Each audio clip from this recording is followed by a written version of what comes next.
বিসমিল্লাহির রহমানির রহিম।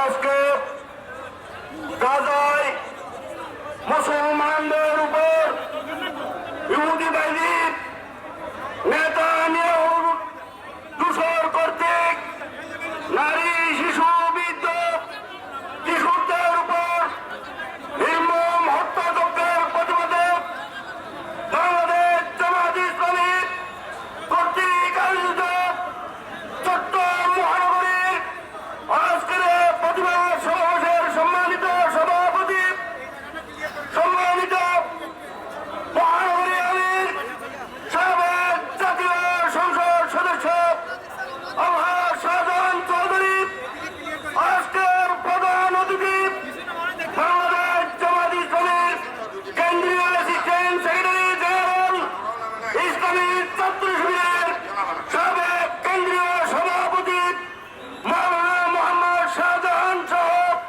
চট্টগ্রাম মহানগরী জেলার নেতৃবৃন্দ, সাংবাদিক নেতৃবৃন্দ, সংগ্রামী জনতা, আসসালামু আলাইকুম রহমতুল্লাহ।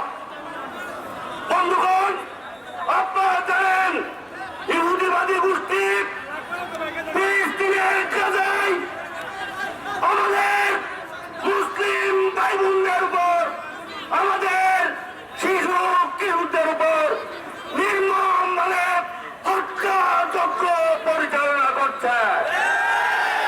এই ইহুদিবাদী গোষ্ঠী নেতানিয়াহু বিশ্ব মুসলমানদের সহযোগিতায় আমার শিশু কিশোর মুসলিম জনগোষ্ঠীর রক্ত খাওয়া শুরু করেছে।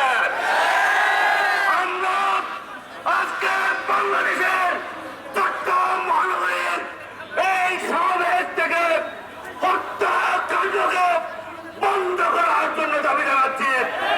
বিশ্ব সংস্থাকে এগিয়ে এসে রক্ত কেকু ইহুদিদেরকে মূলোৎপাটনের পদক্ষেপ নেওয়ার জন্য দাবি জানাচ্ছি। সংগ্রামী বন্ধুগণ, আজকে আমাদের স্লোগান ইহুদিবাদীরা